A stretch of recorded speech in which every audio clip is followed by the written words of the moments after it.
हर हर महादेव मित्रों। व्यक्ति का प्रारब्ध कैसे काम करता है, पूर्व जन्म और इस जन्म के कर्मों में क्या डिफरेंस है, कौन से कर्म प्रभावी होते हैं इस जन्म में आपके लिए, इससे रिलेटेड ये वीडियो है। और आज आपको एक केस के माध्यम से समझाने का प्रयास करूंगा कि प्रारब्ध कैसे काम करता है। 3 दिन पहले एक महिला का मैसेज आया, किसी मित्र से उन्होंने मेरा नंबर लिया था।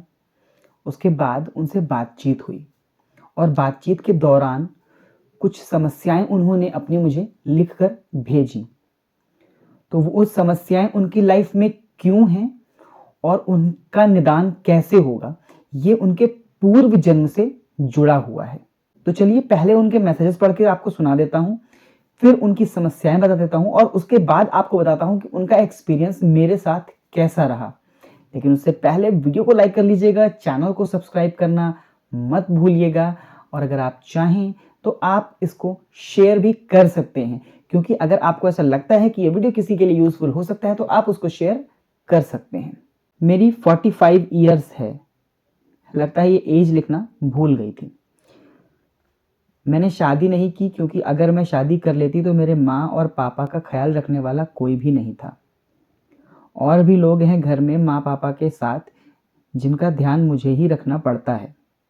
मैं जॉब करती हूँ और मेरे पेरेंट्स गांव में रहते हैं। मेरे साथ प्रॉब्लम ये है कि मैं करती भी सबके लिए हूँ और मुझे ही सब गलत भी समझते हैं। मेरे 2 भाई हैं, लेकिन वो लोग कभी भी मम्मी पापा के लिए कुछ नहीं करते। मैं जानना चाहती हूँ कि मेरी लाइफ कब तक ऐसे ही चलती रहेगी, क्योंकि मेरी पूरी सैलरी घर पर लग जाती है और कभी कभी मेरे खुद की ज़रूरत पूरी नहीं होती। मेरी लाइफ में चेंज कब आएगा, जब माँ पापा भी मुझसे खुश रहें और मैं भी थोड़ा खुश रहूं और थोड़ा फाइनेंशियल प्रॉब्लम्स भी ठीक हो जाएं। इनसे बातचीत के दौरान इन्होंने बताया कि इनके दादा साहब यानी कि इनके दादाजी विधायक थे। तो सोचिए कि जिस लड़की के दादाजी विधायक रहे होंगे उसका फैमिली बैकग्राउंड कितना मजबूत रहा होगा। लेकिन आज के इन डेट की इनकी जो परिस्थितियां हैं, इनके 2 भाई हैं और वो दोनों अपने अपने काम में बिजी रहते हैं, अपनी अपनी फैमिलीज में बिजी रहते हैं। दोनों भाई में से एक भाई साइंटिस्ट है और दूसरा भाई बिजनेस करता है और दोनों बहुत अच्छे स्केल पे हैं। लेकिन वो दोनों ही भाई माँ बाप की तरफ ज़रा भी ध्यान नहीं देते। माँ बाप की तरफ ध्यान देने का जो जिम्मा है वो इस लड़की का है, इन महिला का है, जो अब 45 साल की हो गई हैं और जिम्मेदारियों के चलते इन्होंने अभी तक शादी भी नहीं करी। जब मैंने इनसे बात करी उसके बाद मैंने इनसे समय लिया और जब ध्यान में महादेव से इनके बारे में पूछा तब विस्तार से कुछ कुछ चीज़ें पता चली। जैसे कि इनकी जो समस्याएं हैं वो इनके पूर्व जन्म से जुड़ी हुई हैं। ये पूर्व जन्म में एक राजसी कन्या थी और एक साम्राज्य की महारानी थी। अब ये किसी राजा की पत्नी थी या किसी जमींदार की पत्नी थी, ये कह पाना मेरे लिए थोड़ा सा मुश्किल है।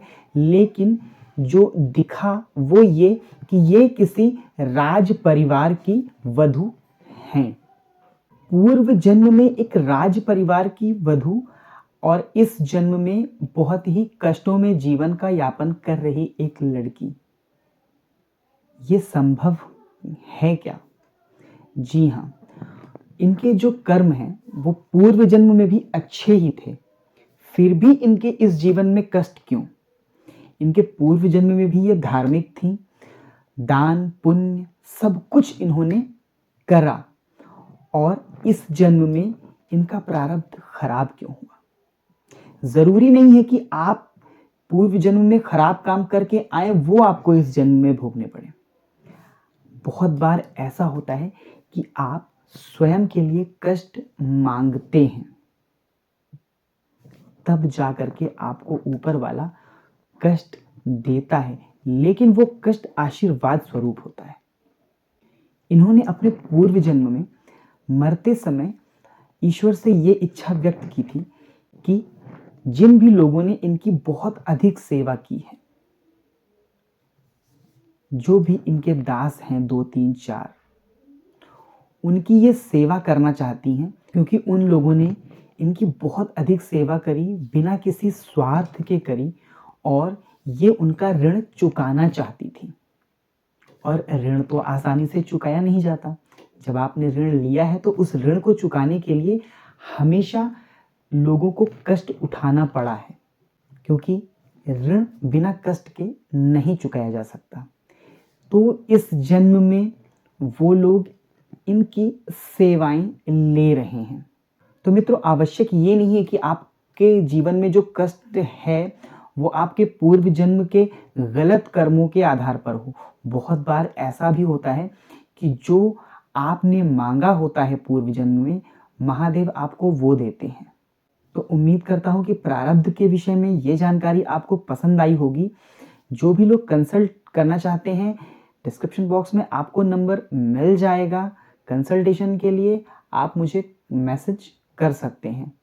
जल्दी ही मिलेंगे सनातन और आध्यात्म से जुड़े एक नए वीडियो के साथ। तब तक के लिए हर हर महादेव।